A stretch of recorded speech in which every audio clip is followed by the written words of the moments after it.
Fala galera, beleza?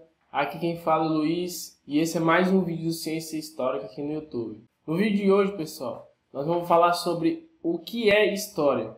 Esse aqui é um dos vídeos principais do canal. Ele vai servir de base para a gente dar continuidade nos próximos vídeos. Então, roda a vinheta e bota o vídeo.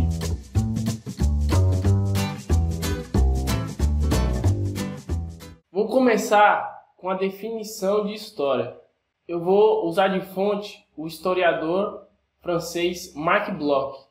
Para quem faz o curso de história ou pretende fazer, conhece ou vai conhecer e ler alguma obra certamente desse autor. Assim como Isaac Newton está para a física, Marc Bloch está para a história.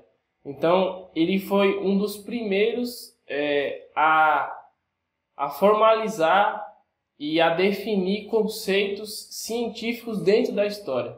Bom, mas eu vou deixar para contar a história dele, a vida dele, em outra oportunidade, em outro vídeo. O que Marc Bloch define como história? No livro Apologia da História, ele diz o seguinte: história é a ciência que estuda os homens no tempo. Mas a gente pode ampliar um pouco mais a definição que ele traz para nós. A história ela é o estudo do homem transformando a natureza através do tempo e do espaço. Então nós temos 3 pontos nessa frase que é importante ressaltar para a gente entender o que significa a história. Nós temos o objeto de estudo, que é o homem. Nós temos a ação que ele provoca, né? A ação do objeto. Seja qual for. Aqui na definição principal do Marc Bloch, ele não diz qual é a ação principal, mas quando ele fala que estuda o homem, a gente precisa saber estuda o que do homem.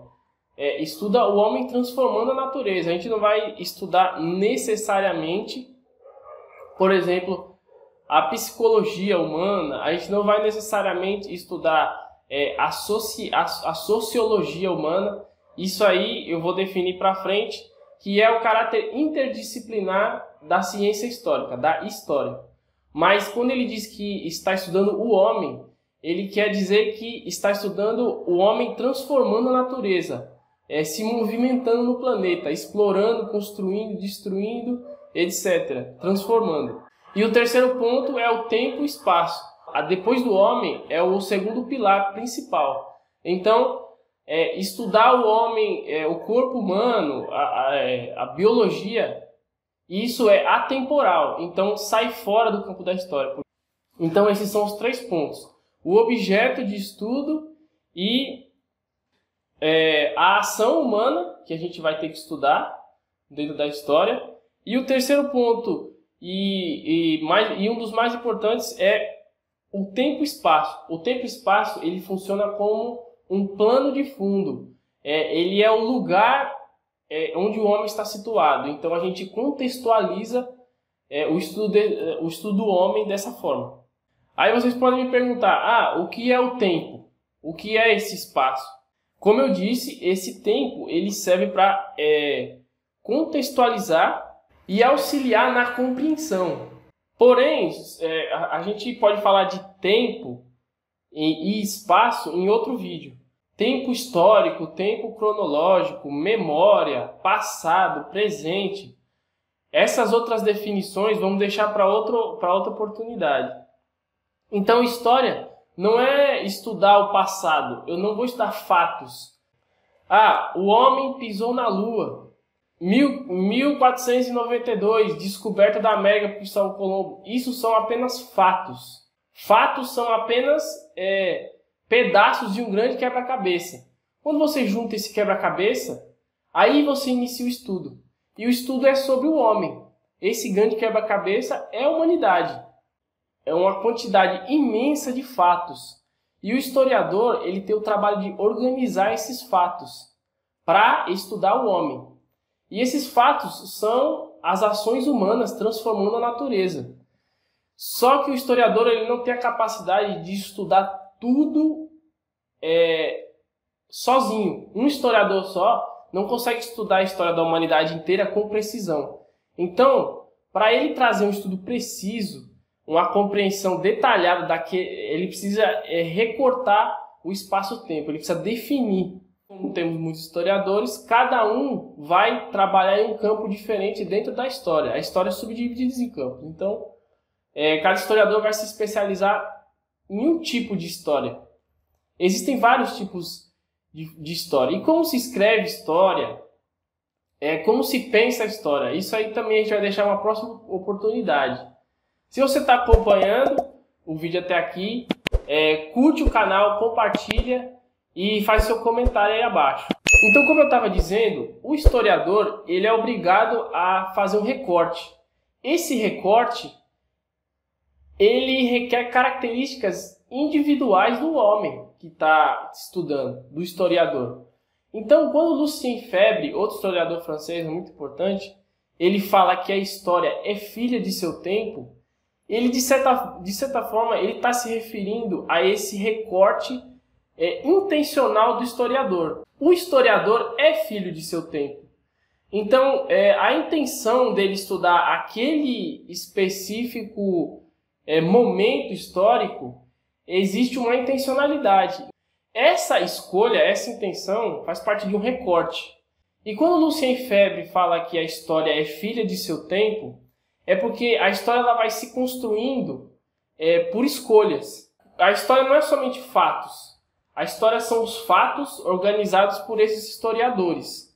E quando eles organizam, interpretam, analisam, isso se transforma na escrita da história. Mais para frente eu vou trazer para vocês aqui uma análise um pouco melhor do livro Como se escreve História, de Paul Veyne. É interessante para a gente compreender esse ponto específico.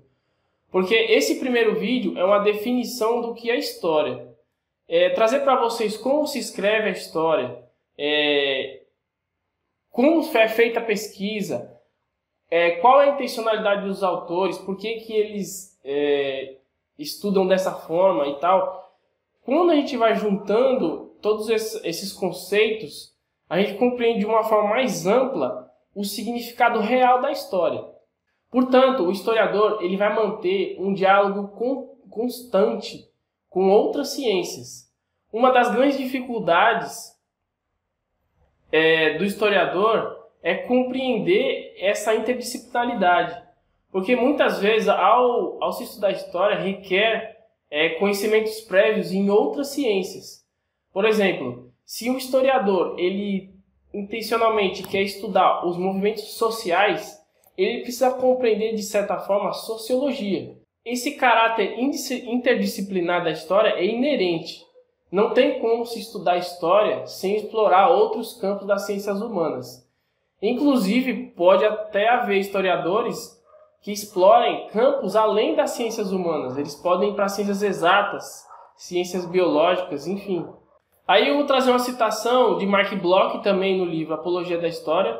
Inclusive eu vou deixar o link aqui embaixo para vocês adquirirem esse livro aí, lerem e se interessarem mais, porque é um livro basilar dos historiadores.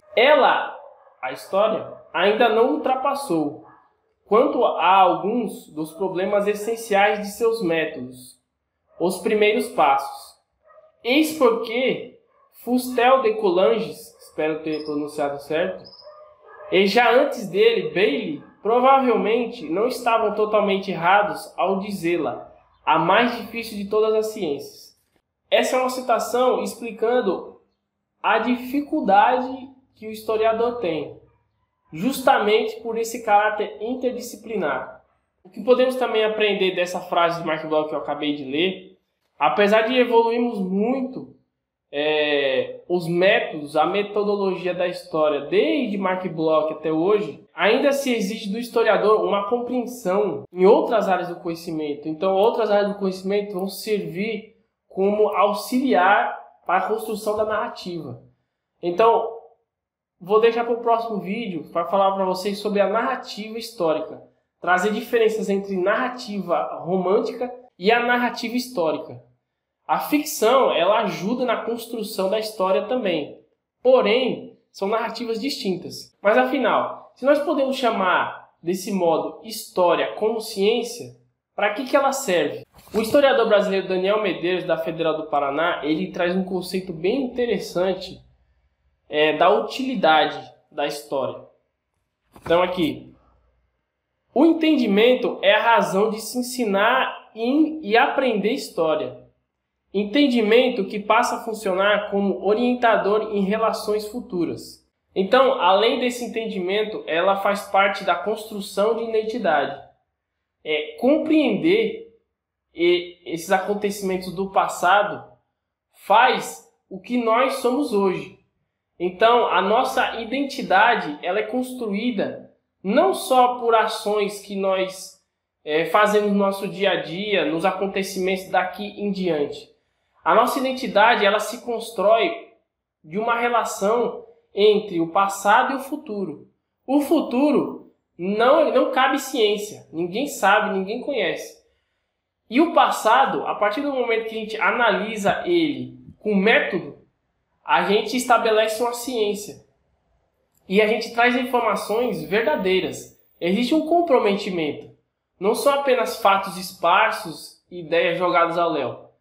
Quando a gente compreende esse passado e traz para o presente, ele se constrói através das nossas ações no futuro. Então vai existir uma relação de construção de memória e identidade. Memória também é um outro conceito bem interessante para nós trabalharmos em outro vídeo. Analisar, compreender e decifrar símbolos, sinais, vestígios, acontecimentos, fatos, requer cuidado. Então o historiador ele precisa tratar o objeto dele com muito cuidado, assim como qualquer outra ciência.